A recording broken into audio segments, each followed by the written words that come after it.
nous sommes en train de traiter le thème de l'année, afin de nous amener à mieux comprendre et à mieux exploiter ce thème-là durant cette année au nom de Jésus. Le thème de l'année 2025, c'est le réveil spirituel. Comme je l'ai dit dimanche, partant du dirigeant du dimanche passé, notre frère Oudemar, qui a dit que le réveil a des critères. Effectivement, le réveil a des éléments qui la composent. Amen, amen. Le réveil a des éléments qui la composent. Parce qu'il s'agit, même le réveil naturel est composé de quoi? D'éveil.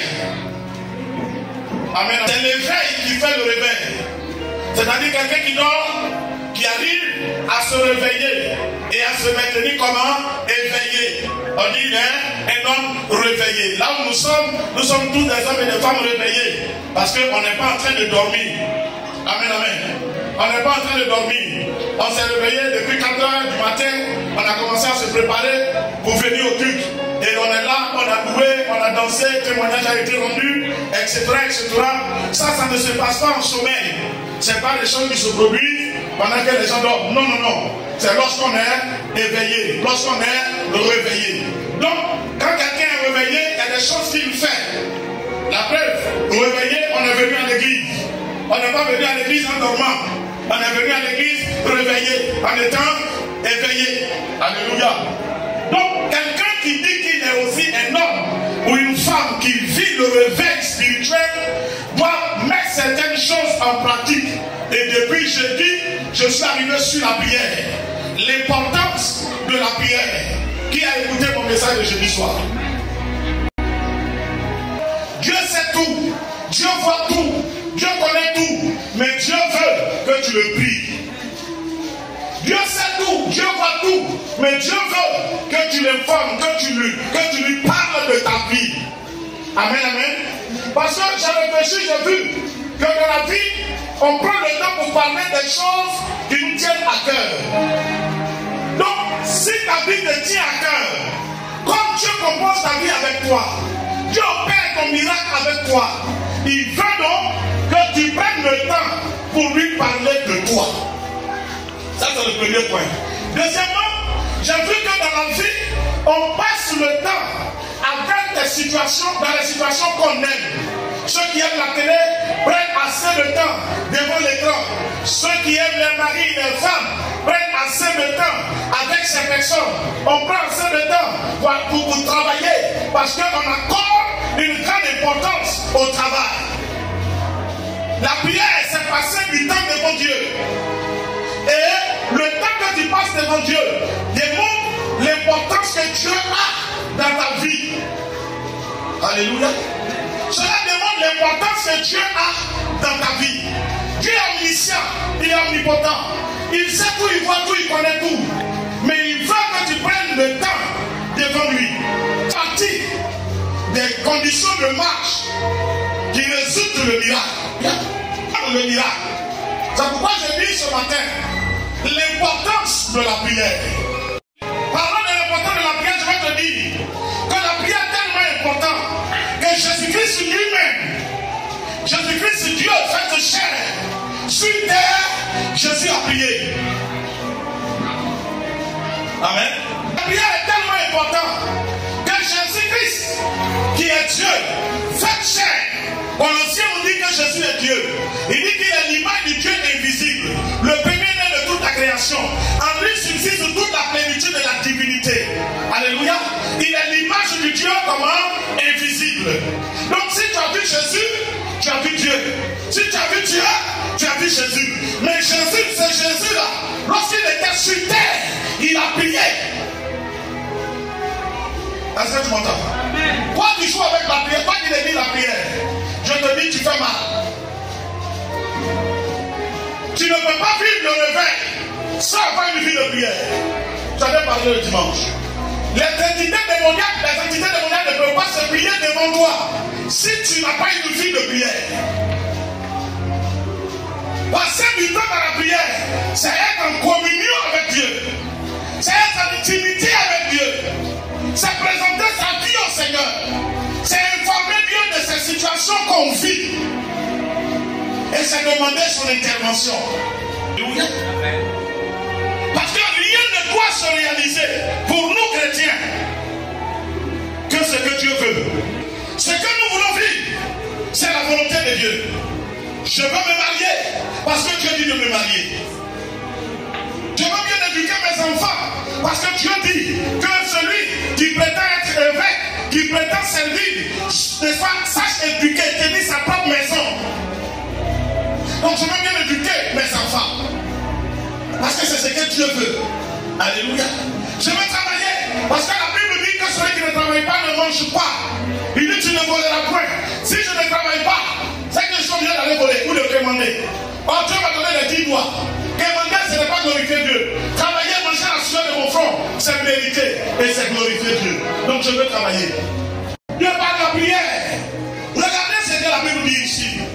Dans le livre de Luc chapitre 6, le verset 12. Le livre de Luc au chapitre 6, le verset 12. Et la Bible dit ceci. Oui. En ce temps-là, Jésus se rendit sur la montagne pour prier. En ce temps-là, Jésus se rendit sur la montagne pour prier. Et il passa toute la nuit à prier. Jésus passa toute la nuit à faire quoi? À prier Dieu. Amen. Assieds-toi. Amen. Répétez combien de fois la prière? 2 fois. Ça veut dire que c'est comment? Important. C'est ce qui s'est passé là. Il dit en ce temps-là, Jésus se retira sur la montagne pour prier. Il passa toute la nuit à prier. Alors, si Jésus-Christ de Nazareth, qui est fils de Dieu, sacrifice parfait, qui est venu non pas pour construire une maison, Jésus n'est pas venu pour se marier sur terre. Jésus est venu pour se sacrifier. On va dire quoi? Pour mourir pour nous. Mais pour réussir sa mission, la Bible dit que Jésus se retire pour prier. Et on dit quoi? Il passe toute la nuit dans la prière. Et c'est toi qui dis que tu n'as pas besoin de prier. Il y a les chrétiens qui le disent. Moi, je n'ai pas besoin de prier. Alléluia. Si tu es de Jésus, la Bible dit que Jésus-là, il a prié. Tu comprends?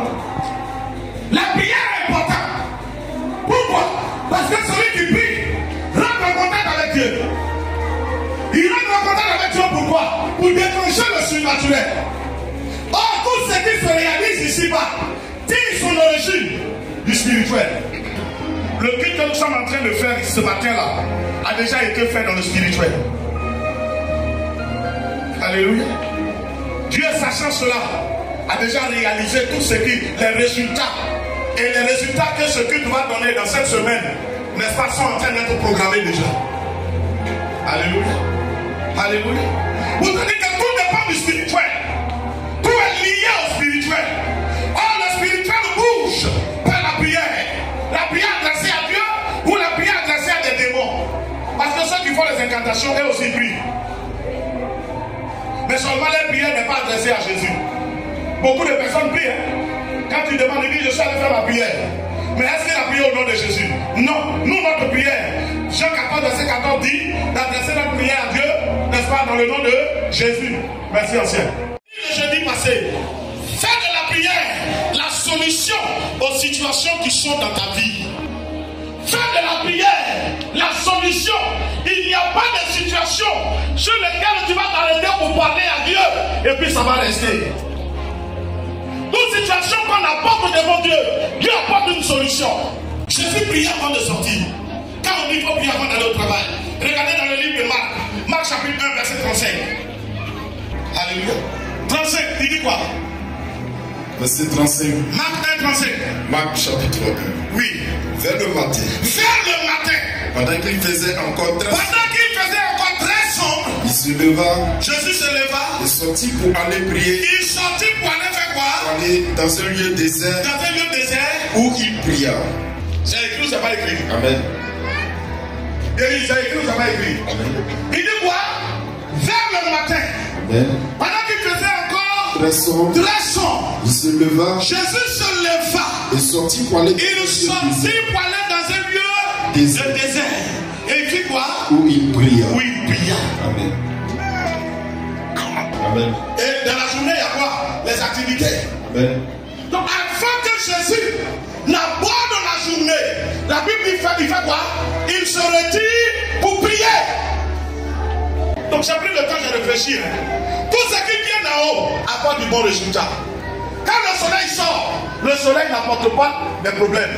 Le soleil apporte quoi? De la lumière pour nous éclairer, afin que nous puissions marcher sans se blesser. Oui ou non? La lune fait quoi? Pareil. Les étoiles font quoi? Pareil. Il y a un moment qu'on n'aime pas très souvent, mais qui nous fait, c'est la saison de quoi? Des pluies. Mais est-ce que la pluie nous fait du tort? Quand il pleut, ça nous fait du mal? S'il ne pleut pas, comment les plantes vont donner? Comment on va avoir à manger? Tout ce qui vient du ciel, regardez bien, regardez. Pendant que je parle, réfléchis. Tout ce qui vient d'en haut, même le vent nous fait du bien. La pluie nous fait du bien. Le soleil nous fait du bien. La lune nous fait du bien. Les étoiles nous font du bien.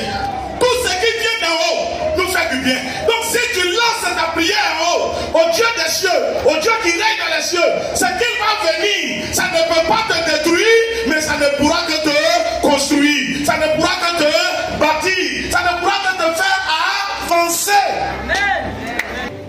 À qui le chrétien adresse la prière? Au Dieu d'Abraham, d'Isaac et de Jacob. À qui tout pouvoir appartient dans les cieux et sur terre. Il n'y a rien que notre Dieu ne peut pas faire. Ça n'existe pas. Ça ne lui que vient le jour et la nuit. Toutes les circonstances dépendent de lui. Oui ou non? Et si je te dis en Jean 14, verset 14, je le dis chaque fois. Tout ce que vous demanderez à mon nom, vous le recevrez. Il dit encore tout ce que vous demanderez à Dieu par la prière. Il dit bien par la prière, vous le recevrez. Alors comment je peux demander à Dieu que ça ne va pas venir? Comment tu expliques ça? Mais au lieu que tu passes ton temps à prier, tu passes le temps de demander quoi? C'est toi qui cherches à te moquer des gens. C'est toi qui cherches à écouter l'histoire des gens. Ça va t'amener où? Cette année, c'est l'année du réveil. Enlève ta bouche le problème des gens. Oh. C'est l'année du réveil, c'est l'année du concret, du type contact avec Dieu. Enlève ta bouche des problèmes des gens. Ça ne te concerne pas. Je le dis ici. Cette année, c'est le faire là.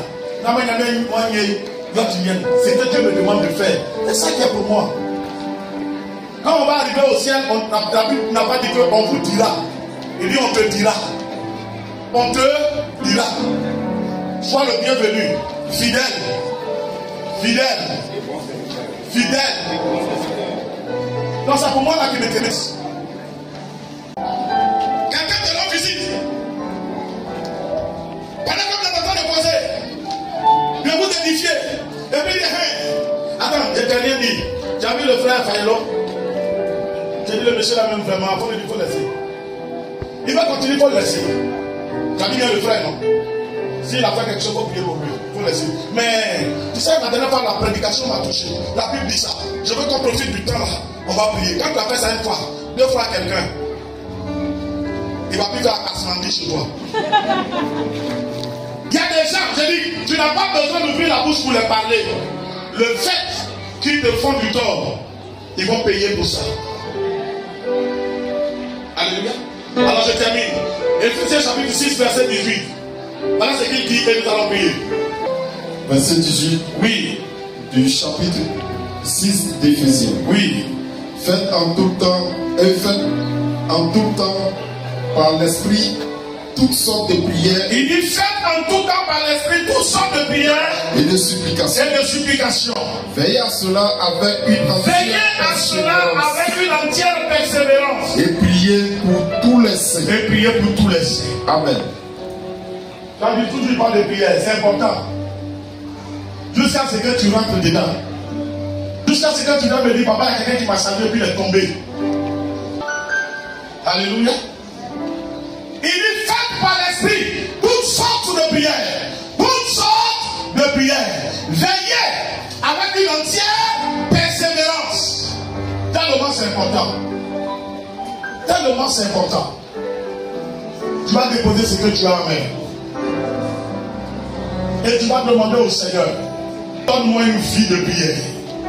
Et si tu en avais avant que c'est éteint, alors demande au Seigneur de réveiller en toi la vie de prière, la soif de sa présence.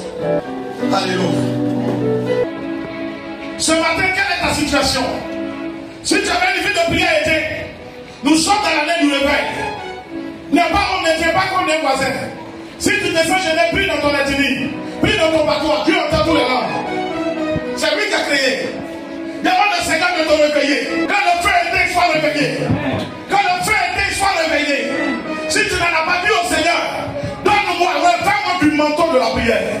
Fais-moi un homme de prière, une femme de prière. Donne-moi accès à ton intimité. Oh, fais-moi rentrer dans